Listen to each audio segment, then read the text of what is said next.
We've got a lot of acacia blossom, which I've also been like, just really enjoying and harvesting. We've got also like the hawthorn coming through. I've been collecting like the different parts, making a layered medicine with that. So making a tincture first with the leaves, then with the flowers, and then I'm going to make with the berries as well. So like that, you get a multi-layered tincture, which is very good for the heart, like on an emotional level and also on a physical level, because it's a very strong regulating herb. So yeah, those are some of the flowers I'm harvesting. Very exciting, the first strawberries in the garden, finding those here and there, which is nice. Luckily, yeah, well, neighboring kids, they're like very observant. This is like their number one job, going around checking the resources. So Indy came and said, you have to know, it's very important, but your strawberries are beginning to ripen. I think we should go and check out the strawberry patch. So I was like, okay, let's go and check it out. And we were like, yeah, I think we better eat this. It's very important. So yeah, we've started the serious work of eating strawberries. So yeah, I think those are some of the nice things that are around at the moment, and enjoying, yeah, finishing up some of the last ferments from the winter and thinking about starting, yeah, more with different greens that are happening. So yeah, maybe that's enough from me. So yeah, to open it to the rest of you, is there someone else who'd like to go next and talk about what you've been harvesting this month? I think my favourite thing that I'm eating right now, or just nibbling on, are the sweet cicely seeds. Delicious. The rest is kind of the normal chards and all the normal greens, hundreds of different greens that I've got in the garden, and yeah, but the real special one was the sweet cicely. Delicious. And yeah, I'm also clearing my freezer of all the stuff that I've frozen, because I'm still eating this amount of cherries every week. And red currants, because the red currants are already this big. I mean, they've like gone from like just a dot to like almost full size in like 3-4 days. Obviously, they're still green, but they're yeah. So I'm finishing off all the last year's stuff.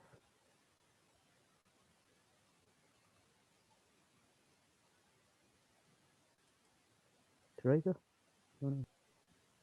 Yeah, unfortunately, I don't have anywhere to harvest anything where I live, and yeah, I don't. I mean, I do have a garden, but it just contains of cobblestone. But I do have a question though, in terms of um, yeah, just one of the challenges that I find is that all the information when I like source information online and things like that is mainly it's like garden centers type of information, if that makes sense. Now I'm sort of curious how to like build up your own garden with herbs and edibles and things like that, but also when to harvest certain things. When is a good time to harvest? You just made that to be naughty and nasty. Nice one. I just is there anywhere, do we collectively build that sort of knowledge base somewhere? Because there's just so much information. I don't even know what end to start. So on when I do, like, for example, a forest garden course, Mm. which is the more practical end of Okay. actually designing something real, tangible. Yeah. We really get people to start researching plants and things, and part of the end product is having your main structures, so you know your main fruit trees and shrubs and things like this, and then underneath it so many different things going on, which just move and spread and change over the years. And it's just a case of getting your experience of learning about it, you know. So it's by planting it and trying it, you know, once it's in your garden and you're actually picking it and eating it, you know, whatever research you do, if you research it all at the beginning, you're going to remember almost none of it, very, very little. But once it's growing and you pick it and you're like, oh my, whoa, hey, try this, whoa, you know, that passion, that excitement when you're actually, you're doing it, that's how you learn. That's how you get it. And so what we can do is we can help you to do the research and show different ways in which, you know, people are putting them together so that you can start doing it for yourself.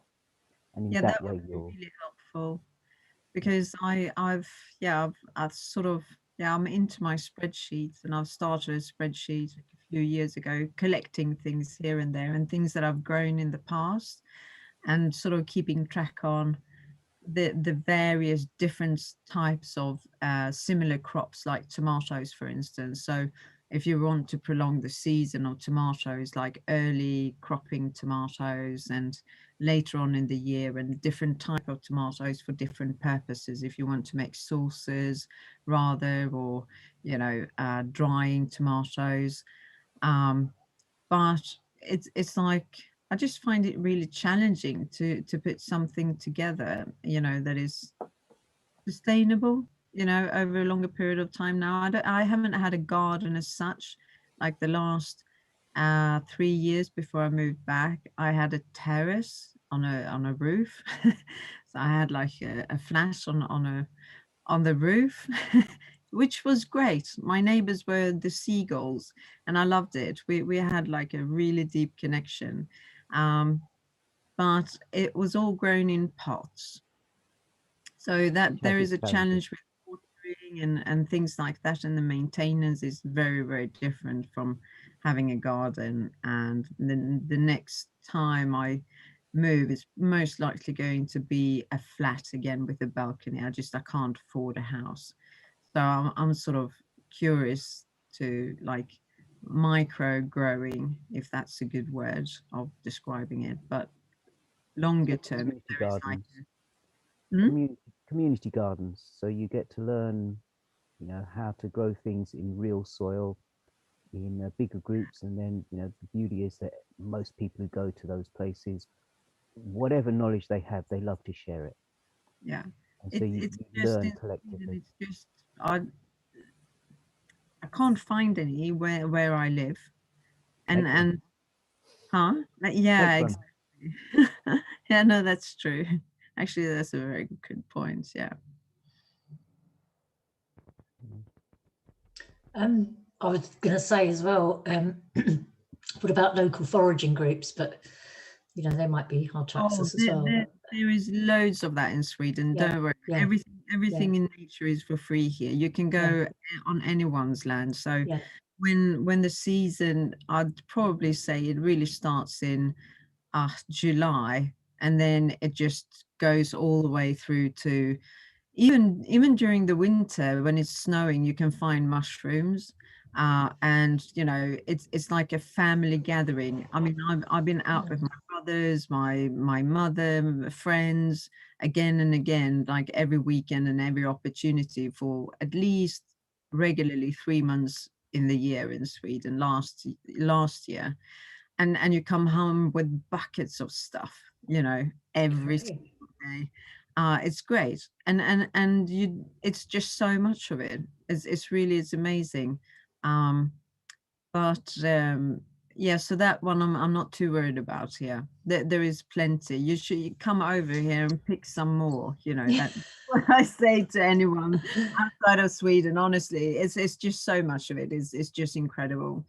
um but yeah, having like a structure and where to start. I know I'm doing the PDC, so it's like, you know, the design and stuff like that. But particularly when it comes to plants, I'm really curious to maybe not doing the regular vegetables like stuff, you know, because there is it seems like you just forever have to plant seeds to regenerate something, and learning to eat maybe other things that just grows naturally, like dandelions and things like that, what to harvest, what you can eat, like the tea, you know, like fireweed. I've never known about it, but I've seen it here in Sweden as well. So that one I'm going to try out. Hopefully I'm picking the right one though. We'll find out soon enough. I won't hold it to you, Gray. I promise. I mean, we all have our own responsibilities, but I'm definitely going to try that one. Yeah, just have a really close look at them side by side, and I think you'll be able to tell the difference, especially when they're flowering. But yeah, do double check. Yeah, I will. Yeah, so maybe some of the more unusual things then. What are maybe some of the more unusual things people are harvesting? I mean, because most people know, you know, if they've grown beets and this, that, and the other in chards and kales and things, they're going to be harvesting that. But of the wild stuff, what are people harvesting right now? So in my garden, for example, nipplewort is running crazy, and white dead nettles. Yeah, the nettles definitely. Yeah, I actually White dead nettles. Mm. Different. It's in the mint family, Lamaceae, rather than in the nettle family. Okay. Yeah. They look really similar, and the way you can tell the difference is when they're flowering. The white dead nettle has this really distinct white flower, and also they don't sting when you touch them. They look like they will because they're hairy, but they're amazing. They're really cool. It's an example of what is it called? Not coevolution. There's a name for it, but But basically, it's mimicking. They're mimicking the yeah. nettles. So rabbits and things who. Oh no, I know that. Yeah, last time I'd done that, it stung my nose. No, gonna stay away from that one. So it fools things like rabbits into thinking, yeah, this is a nettle. No, I'm smarter than you. I'm walking away from this one. And so, in doing so, it's found a way to really thrive. But yeah, it's really obvious because if you understand the biology of how, or rather the botany of how mint grows, you can see that, really clearly see the difference between any of the dead nettles. You know, there's a few, not just white dead nettle, but it's really easy to spot the difference once you learn the pattern. Do So they flower at the same time, or is it just flowering now in England? Because like mine's all finished. And we've got like the pink dead nettle. And what I think is really interesting, because we talk a lot on the forest garden course about like finding really early flowering plants to attract pollinators when you're just before your fruit trees start to flower. And I've noticed that the dead nettle we have is a really excellent volunteer for that, because it comes like really early, like right at the beginning of March before the fruit trees start, and like carpets everything. And now it's already finished and disappeared, and like everything else is coming up over the top of it. It certainly hasn't finished. It's been around for about a month or so, but it certainly hasn't finished flowering. I would imagine it'll be around for a while. Come out here, but what would you do with it? I mean, Cook it like a spinach. okay, and what else? Would you dry the leaves at all, or even dry the flowers, or no? The flowers are very Flowers are sweet. good. You can suck them. Oh, and really? They're very Okay. sweet. Yeah, because I found a field of them just around the corner from where I live, and I was like, should I go and try? And I researched them, and I was like, okay, I need to get my gloves on here, but I didn't understand the difference, but now I do. Yeah. Yeah, they're usually like much smaller, and the leaves I think are smaller and like rounder. They don't have that same kind of like pointy. Yeah. Yeah. Yeah. So they're actually in the mint family then. Yeah. Yeah. So Interesting. they have the same, leaves in pairs, and then they have the same like flowers that are coming in pairs and the square stalk. But you'll then see the sepals, the fused sepals together, and all around like a stem. And Yeah. once you see that, then it's Okay. I'll go past there this weekend and I'll share a photo with you guys that are knowledgeable, and then you can give me a thumbs up if I should pick them or not. But either way, if it's nettles, then they're even more nutritious. I mean, Oh. they're both nutritious, but yeah, either way, just. And what a lot of people will say is never pick them after a certain date, which is rubbish. If you ask me, you just look at the leaf. Does it look vibrant? Does it look alive? Or does it look like it's had better days? You know, it's a bit tougher, a bit darker green, and then it's So you just pick the parts that are of the same plant that you can see at the tops, the ones which are young and green and still vibrant. Obviously, as long as it hasn't gone to flower. Once it goes to flower, then it's putting most of its energy into flowering, which with the nettles, the real nettles, they're very, you almost don't even know that it's a flower because it's very unshowy. It's just like these little balls along a little string. It's like, that's a flower. You know, you can't tell the petals. So, but if it's kind of, once it gets that tall and it has that kind of pattern, then yeah, then it's too late. But as long as it looks still alive and fresh, yeah, just look at the vibrancy. Also, you can work at that as well. Like if you want to look at like wild tending of herbs, like if you find like a stand of nettle, it's the same with everything in that family. Like it's got one head, but if you notice further down, it's got two shoots from the side. So if you're cutting off, rather than just like taking leaves, you take the top of the shoot of the nettles, and then what you'll get is you'll get two heads. So it's like a Medusa. You cut off its head and two more grow, and then you cut off those and then you get two more. So you get this fractal. So if you've got a patch you find near you, or like I've left them in some patches on my land so I can harvest them, then what you find is if you keep cutting them, then you're going to get more and more and more, and they'll stay fresh because you've got new growth. Whereas if you like take from one place and then you like look in a different place, you might find that it's already got further on. So that's a way that you can also like work with some part of the plants, and then you continue to have fresher growth that you can harvest. It also encourages it to be a bit smaller and more bushy rather than tall and straggly as well. Yeah. So, which is again quite useful.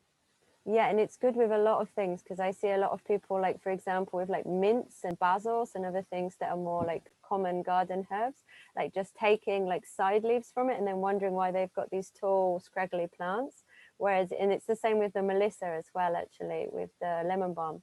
If you just keep like pinching off the tops, then you get this really nice bushy like lush growth, rather than just like pulling off the leaves kind of a bit politely, and then you get these like sad straggly tall things. So yeah, Deborah? I'm not really harvesting anything at the moment. We're in a very new garden, so I'm just seeing what's happening at the moment. But I have, we've got ordinary nettle and white nettle, and garlic mustard or poor man's mustard. And I'm quite new to cooking with things like that. I'd welcome recipes. I wondered if you could make a nice bhaji out of nettles, a nettle bhaji, mix it with garam flour. Do you think that would be Why not? nice? You can do anything with gram flour.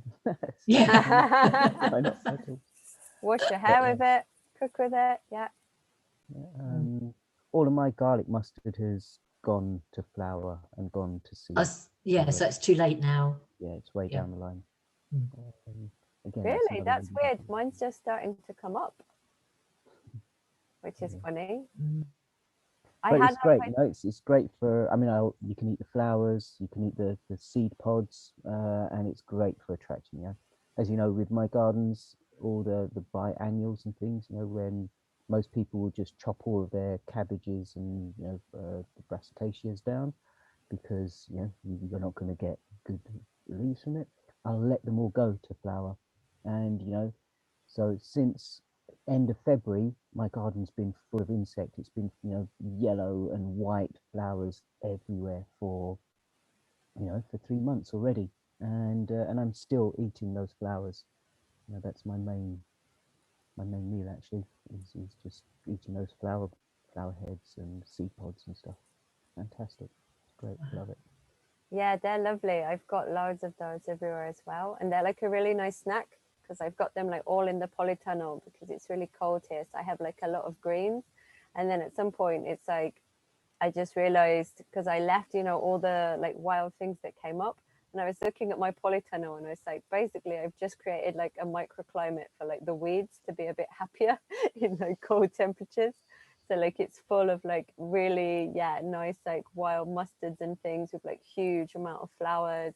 And there's like a lot of plantain in there, like the wild leaf plantain, but it's like really, really big, like because it's like in this nice protected microclimate. So yeah, I think that's really nice when you just like let everything kind of grow up in these nice niches and you actually end up with things that are more interesting than the kind of the part of the plant or the things that you thought you were planting.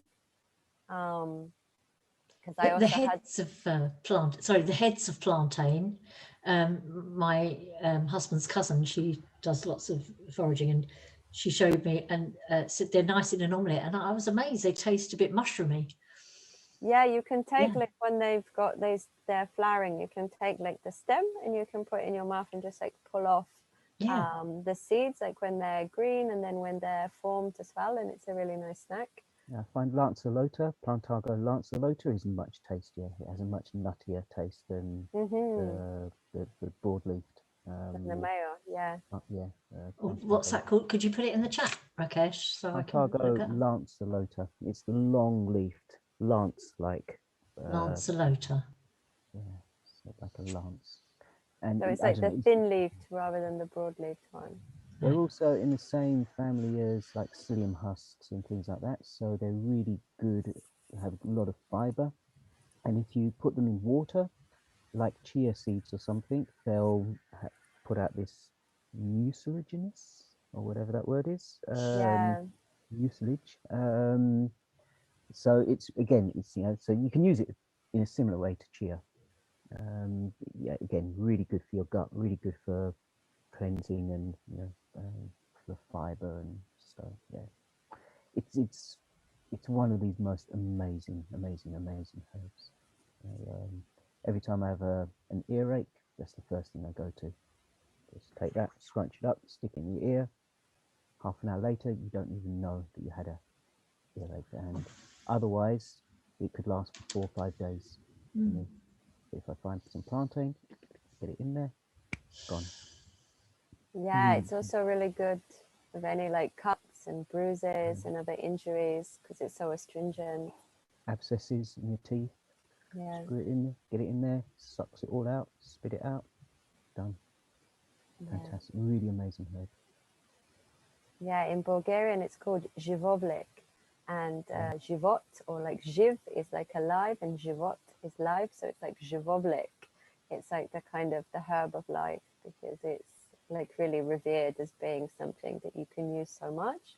And also you'll find like most places you're kind of walking, you will find some, whether it's like kind of scrubby or a bit stepped upon, or like it's usually growing like in a really broad range of places. So it's a very useful ally, I think, to know about.